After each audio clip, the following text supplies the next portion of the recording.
Croeso, welcome. I'm Beryl Evans from the National Library of Wales Research Services Manager. Today's talk will give you an overview on how to search for Welsh nonconformist records. Many of you will be familiar with tracing your ancestors' baptisms, marriages and burials using parish registers, but may have come across some branches that didn't appear in these records. Where do you go next? Have you considered that they were nonconformists? What records are available for them and where you can find them. Hopefully this presentation will give you further ideas as to what other records to look at and where you can find them. But what is a nonconformist, or sometimes known as a dissenter? A nonconformist is one who does not conform to the beliefs of the established church. Here in Wales, it is usually someone who attends the chapel and not the parish church. Nonconformity became widespread in Wales from the 17th century after the Toleration Act of 1689, which allowed freedom of worship to nonconformists. They were allowed to build their own meeting houses and appoint their own ministers. Prior to the Act, many nonconformist meetings in Wales were held in secret, many in people's houses and in outhouses, and keeping of records was very rare in this early period of nonconformity.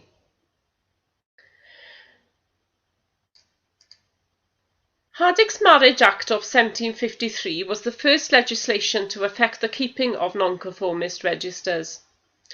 All marriages between 1754 and 1837, except for those of Jews and Quakers, had to take place in the established church. It doesn't matter if they were nonconformist or not. So all marriages should appear in parish registers. Prior to the Civil Registration Act of 1836, the Registrar General made it a requirement to hand over all nonconformist registers to its custody. These registers are now held at the National Archives in Kew and have been digitised and indexed and are available to view by subscription through bmdregisters.co.uk and are available on various other means as well on the website, various websites. Details are in your handout. These records are very underused and are very important and invaluable as they predate the civil registration, especially when information can't be found in parish registers. Unfortunately, the chapel records have not been kept as safely and conscientiously as those of the established church. Registers and records of Welsh denominations are held at the National Archives, National Library of Wales, county archive offices and individual chapels, as well as in personal private hands. One useful guide for the location of nonconformist registers is that by David Evans. It shows the chapel's dates and what surviving records we know of and where they are held at the time of publication. County archive offices and the National Library of Wales online catalogues should be checked for more recent deposits. Here are some of the different nonconformist denominations mentioned in the book, but bear in mind that not all denominations will appear in all parts of Wales, and over time many of these denominations have joined with others and may have changed their names as well, so do a bit more reading. With the introduction of civil registration in 1837, there was no legal obligation for the nonconformists to continue keeping baptisms or burial registers, but many did so. A chapel had to apply for a licence in order to hold a marriage in the chapel. No licence, no ceremony. Therefore, look for marriages in the local registry office or in the local parish church if there was no licence granted to the chapel. Not all chapels had their own burial ground either. If there wasn't one attached to the chapel, members were usually buried in the parish church.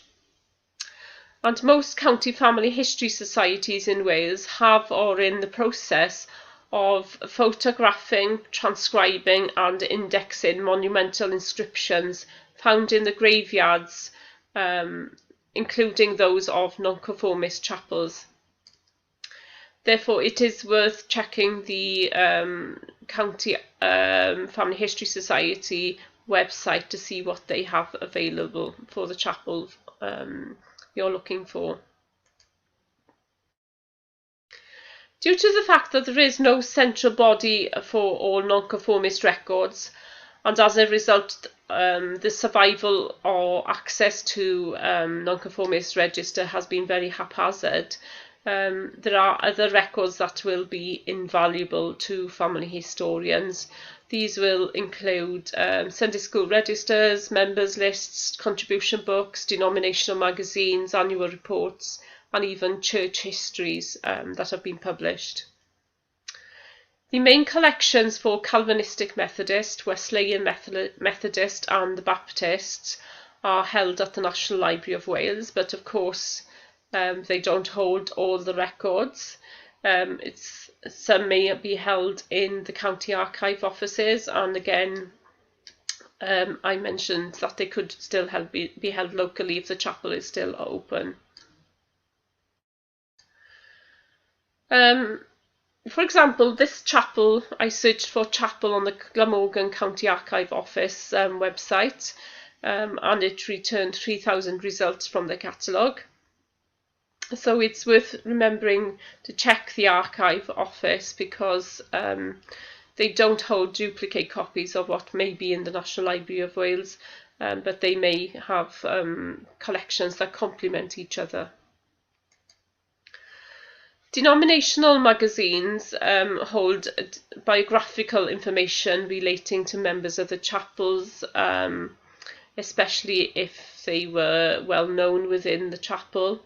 More information on denominational magazines can be found on the National Library of Wales website, but bear in mind that the majority of these are in Welsh, and not usually translated to English. There's a link in the handout to the information.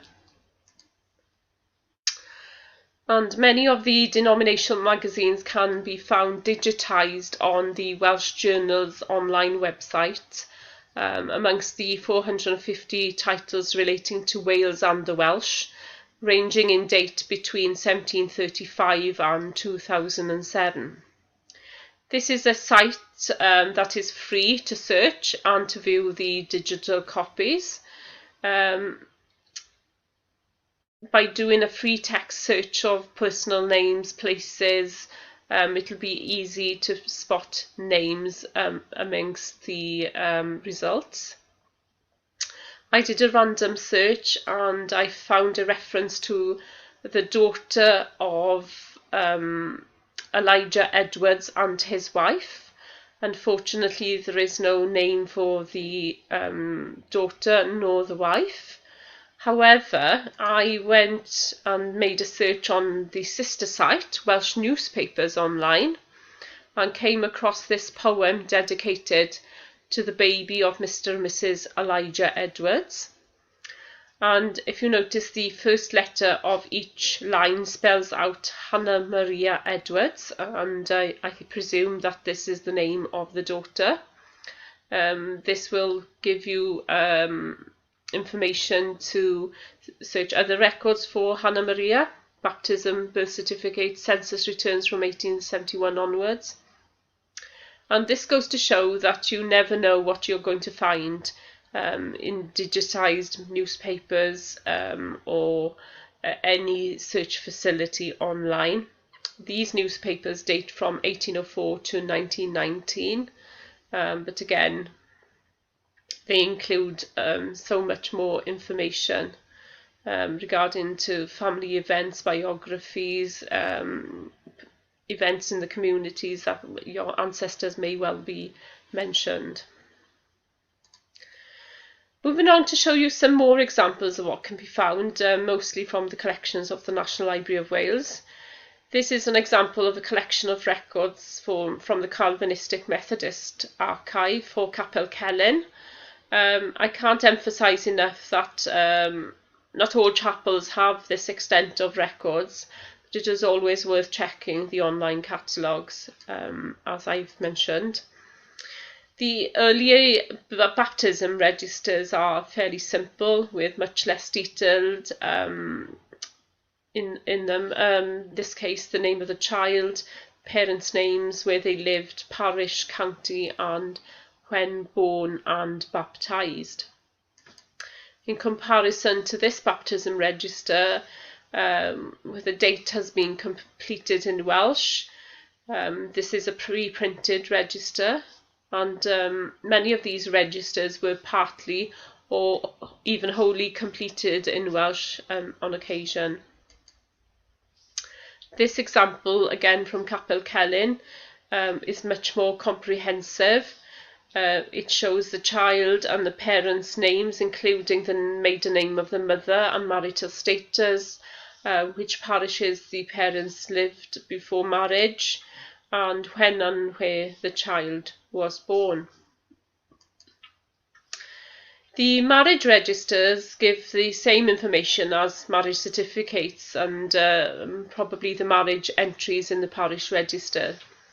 Remember, no nonconformist marriages before 1837, except for those of Jews and Quakers. Death and burial registers were not always kept for chapels, but details are very often recorded with other records such as members' lists, pew rent books, and in printed annual reports. This example shows very similar information of what was found in a parish burial register. You can glean a lot of information from some of the members' lists. This one gives the name, abode, received by letter from where, left by letter to where, and when died.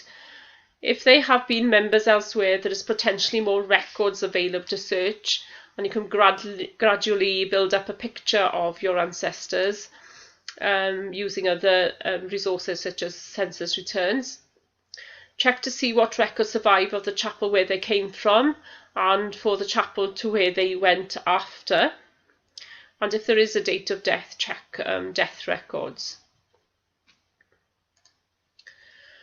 The pew rent register over a period of time will show you individuals or family and pinpoint them to a period of time. This example shows a few names crossed out, which would suggest that the first renter was either had moved on to a different chapel where you can check the members list, or had died, so you would need to check death records. Of course, many of you will have Welsh ancestors who have travelled to other parts of the UK. There were Welsh chapels, there are still Welsh chapels in London, Liverpool and many other Welsh cities, English cities, sorry. The London branch of the Welsh Family History Societies have a project ongoing at the moment to record records of Welsh chapels within London. And of course, many fled Wales for a better life in countries such as America, Australia and Patagonia, and established the substantial communities in these countries, and more information can be found on the website. Remember to download the handout. It contains additional reading and links to websites. Don't be put off by the search of the records. A Welsh English dictionary is always very handy.